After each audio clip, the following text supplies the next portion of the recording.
নির্বাচনে অংশগ্রহণ করব কি করব না এটা বড় প্রশ্ন না। আমরা এই জাতীয় নির্বাচন হতে দিব না।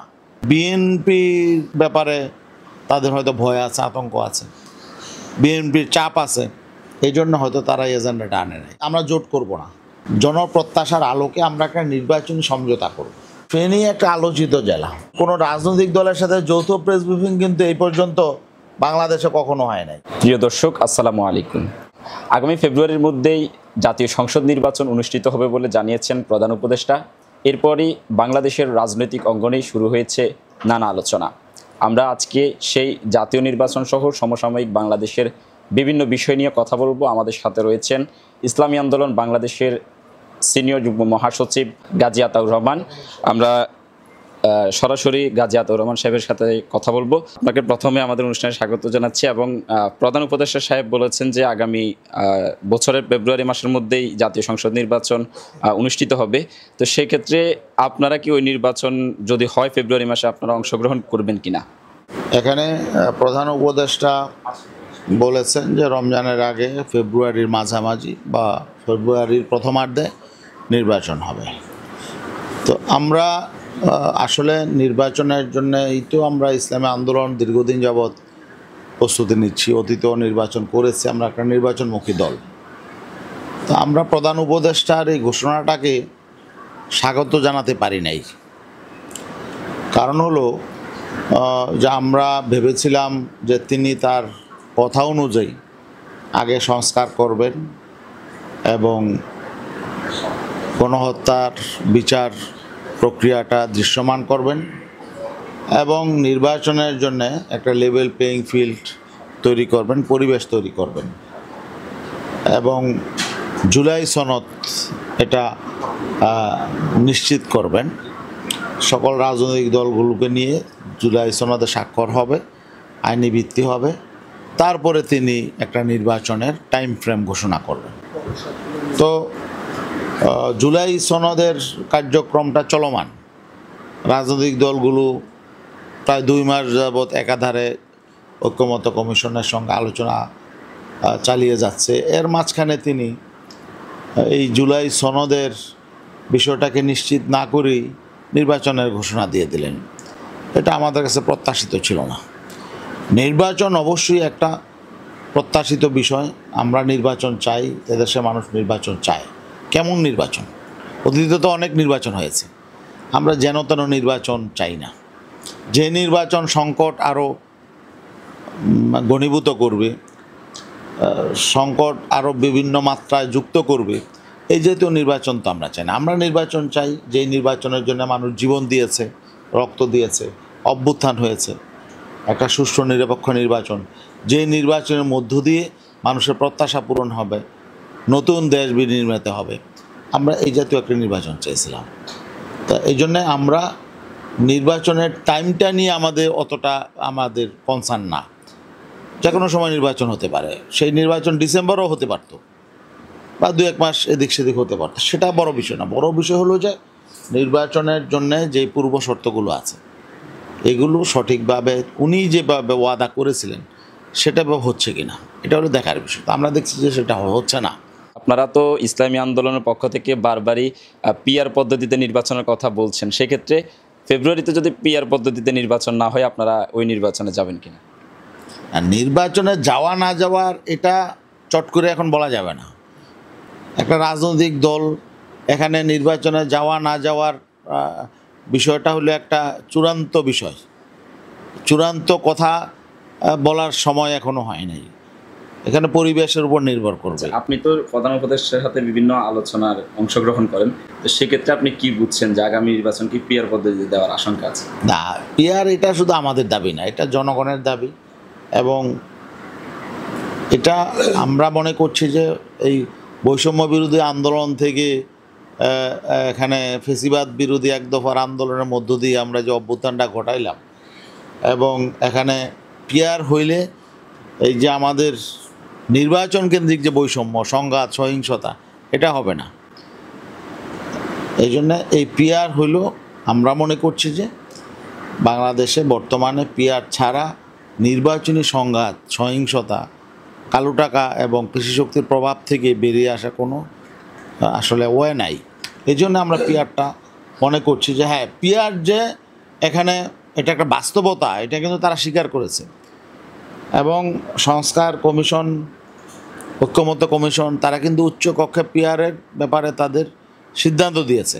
তার মানে পিআরটাকে তারা অলরেডি স্বীকার করে নিয়েছে, কিন্তু তারা নিম্ন কক্ষে এখনও পর্যন্ত সেটা এজেন্ডায় আনে নাই। এজেন্ডায় আনে নাই কারণ হলো, যেহেতু বেশিরভাগ দল পিআর চায়, এজেন্ডায় আনলে তো বেশিরভাগ দলের মতামতকে উপেক্ষা করা মুশকিল, এই জন্য তারা এজেন্ডায় আনে নাই।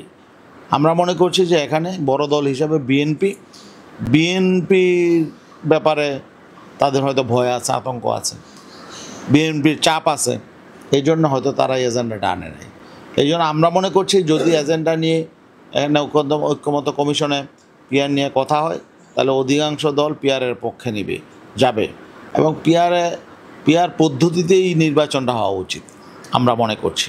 আমরা জোট করব না, এটা হলো আমাদের কথা। এটাকে আমরা জোট বলছি না, আমরা বলছি যে আমরা জনপ্রত্যাশার আলোকে আমরা একটা নির্বাচনী সমঝোতা করব।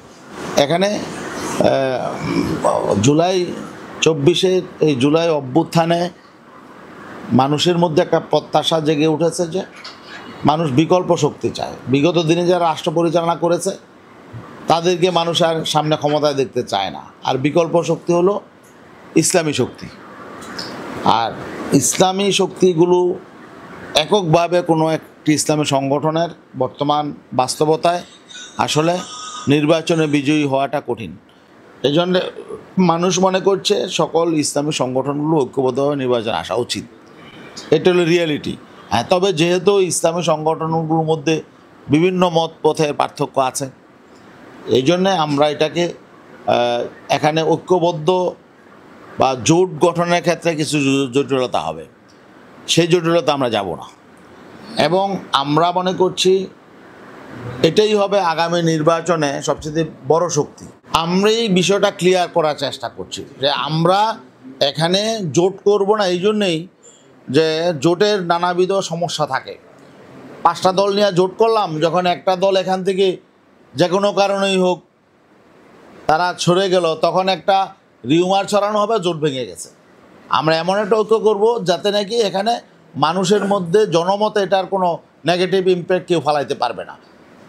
এখানে হয়তো দেখা যাবে নানামুখী দেশীয় আন্তর্জাতিক ষড়যন্ত্র হবে, কিন্তু আমরা এমন কৌশলে আগাচ্ছি যে এই ষড়যন্ত্র যাতে আমাদের ভোটে কোনো প্রভাব সৃষ্টি করতে না পারে।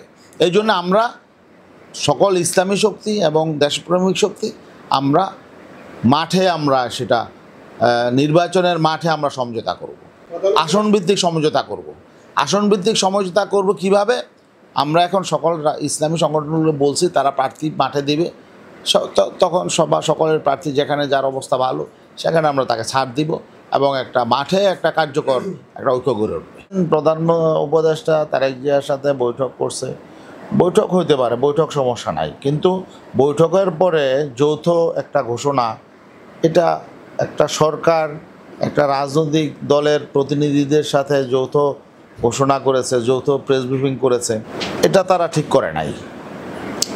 এখানে আমরাও তো প্রধান উপদেষ্টার সঙ্গে বসার পরে আমরা প্রেস ব্রিফিং করছি, আমরা আমাদের পক্ষ থেকে প্রেস ব্রিফিং করছি, সরকারের পক্ষ থেকে করছে, কিন্তু কোনো রাজনৈতিক দলের সাথে যৌথ প্রেস ব্রিফিং কিন্তু এই পর্যন্ত বাংলাদেশে কখনো হয় নাই।